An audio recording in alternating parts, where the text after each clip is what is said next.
This clip is brought to you by SaveWithConrad.com.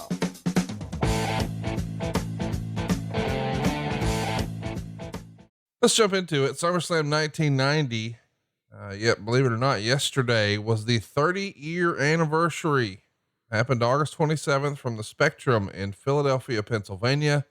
It's the third SummerSlam pay-per-view event.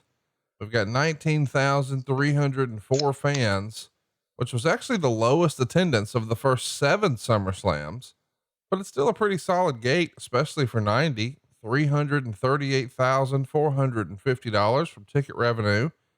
The pay-per-view buy rate is a 3.8, which is significantly down from SummerSlam 89, which was 4.8.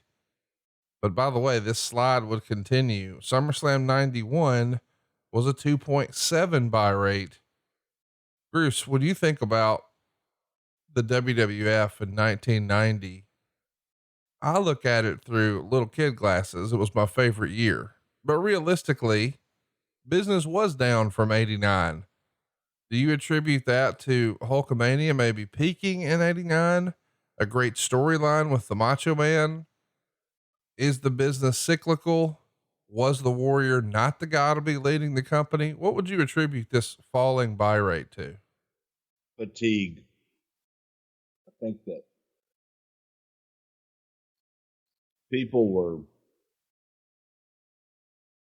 the hype and the build and the familiarity with Hulkamania and everything leading up to it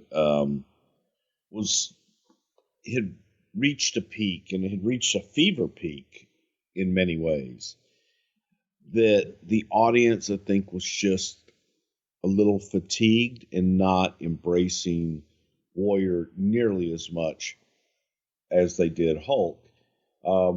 They were embracing Warrior and they liked Warrior, but it just was different and it wasn't at the same level.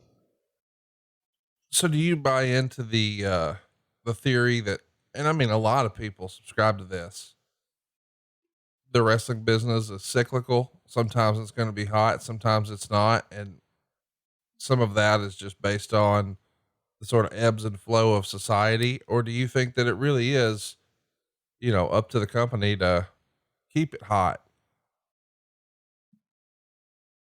I think that the cyclical argument, which by the way, I subscribe to, it's also a cop out because, you can always say, well, hey, that new all night gas station opened up down the street. Right. They got Diet Coke and refrigerators and Reese's peanut butter cups. You can get them anytime you want. So I need to get down there instead of watching wrestling and going to the SummerSlam. But like society, like anything else, man, there's good times and there's bad. And this wasn't necessarily bad. This was just down. This was just different. So the cycle of Hulk Hogan and Hulkamania, the illusion that it was coming to an end was definitely there. Let's talk about the SummerSlam Fever special. It airs on August 19th. It's taped 4 days prior on the 15th in Utica, New York. Cause a sellout, and Meltzer would report on it.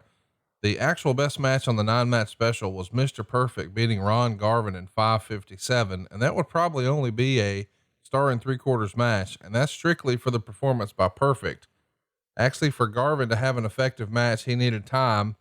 And this was a rush 'em in, rush 'em out type of show, with most of the matches lasting less than 3 minutes.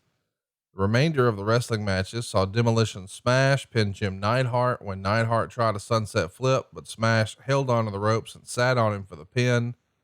We gave that 1 star. The match itself was half a star at best, but a good post-match brawl in the aisle when all 3 Demolition ganged up on Neidhart and left him laying made up for it. Kerry Von Erich, who will no longer be Kerry Von Erich very soon, pinned Black Bart with a tornado punch in 2 minutes and 41 seconds in a dud match. Warlord pinned Pez Whatley with a power slam in 2:53 for half a star. Nikolai Volkov pinned Boris Zukov with a clothesline. behind the head in 237 for a negative half a star match.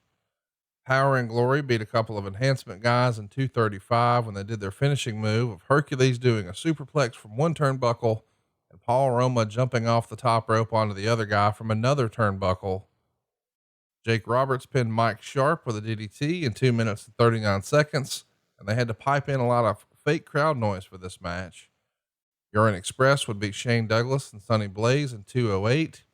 Jim Duggan beat Earthquake by DQ in 620 when Dino Bravo interferes. Hulk Hogan would run in with a 2x4 to make the save and chase both away, and they finished the show with his posing routine. Lots of interviews with most of the top names on SummerSlam. Ultimate Warrior and Kerry Von Erich now look like the Bobbsey twins. It surprises me that Titan changed Warrior's appearance, even to the changing of the hair color and hairstyle when they were pushing another guy as the top babyface with the exact same look. Talk to me a little bit about, the strategy and the theory behind airing a television special, but it feels like the matches, which maybe you would think are all just selling the pay-per-view, and maybe that's what this did. I don't know. The card just sort of feels thrown together. It doesn't feel like it's as focused on the actual card as maybe what you would present today. Was it just a different era? It was a different era, and the idea behind the card was to promote to SummerSlam. It wasn't to give them SummerSlam. It was a just bulked up syndicated show that focused strictly on a big last minute sell to get to SummerSlam. That's all it was. It wasn't meant to be this ratings thing, or wasn't meant to be SummerSlam. It was meant to be the show that got you interested in it for one last punch to take you home and let you have SummerSlam. Hey, it's Conrad Thompson. Thanks for checking out the podcast here on YouTube. Be sure to hit the subscribe button and the notifications bell so you get a notice anytime we upload some new content. And go save yourself some money right now. If you're in a 30-year loan or you have credit card debt, it's not a matter of if I can save you money. It's a matter of how much. Find out right now for free at SaveWithConrad.com.